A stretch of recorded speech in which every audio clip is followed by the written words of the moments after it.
In the early morning, these girls carry a yellow bucket as they need to collect a whole day's worth of water. One girl is 11-year-old E03, who is the daughter of the village chief. The local guide, Apollo, explains that in a patriarchal society, a girl has to be responsible for some of the heavy housework.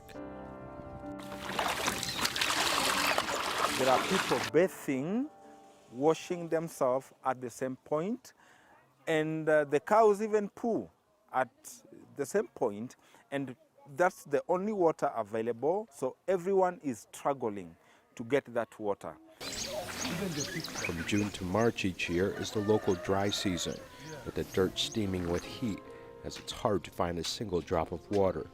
On the day this interviewed team arrived, people including cattle flocked to this pond, which is less than 100 square meters. Women move long distances to reach for water, and the water they are reaching, it is not clean.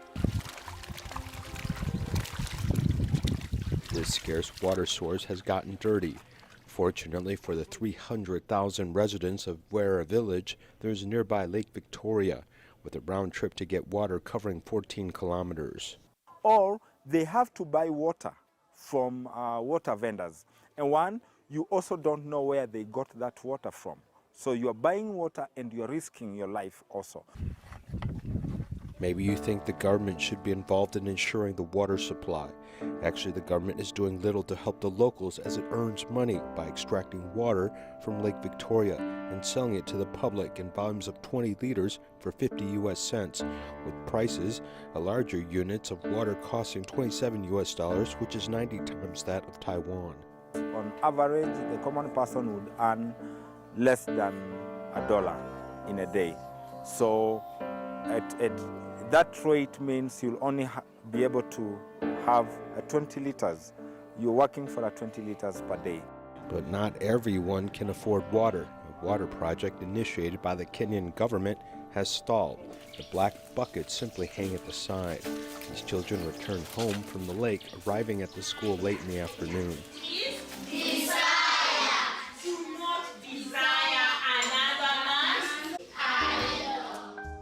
When Ezel returns home, she prepares for a second round of getting water.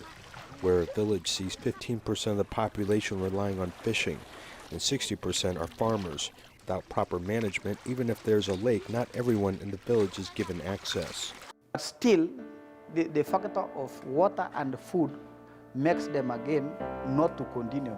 They just continue. Sometimes they discontinue with the schooling because there is no water. A UNICEF survey in 2017 found that Kenya had a population of 3.5 million, which needed clean drinking water. This means Wera village is just the tip of the iceberg.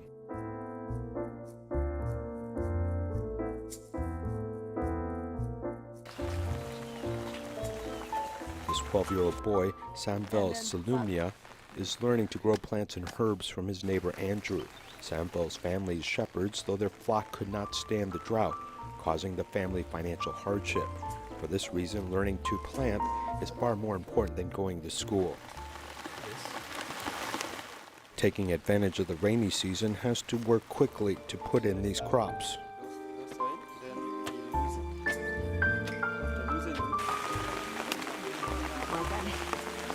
Yes, just changed my life. Yes, because when I sold this vegetable, I actually have the chicken there. I sold and buy the chicken there. Their life depends on their farming skills. Food first, water, and then education comes last. The Global Risk Report published by the World Economic Forum has listed water shortage as one of the most pressing crises that will affect global stability in the next 10 years. The World Bank also warned that there will be 1.6 billion people in the next 20 years with limited access to water. One of the fastest growing areas where population is growing very rapidly. If there are more and more humans, they need more and more food, water, energy, etc. Kenya, the cycle of poverty passed from generation to generation, aggravates the problem of water shortage caused by climate change. Because of this, education has become an unattainable hope for many Kenyan children.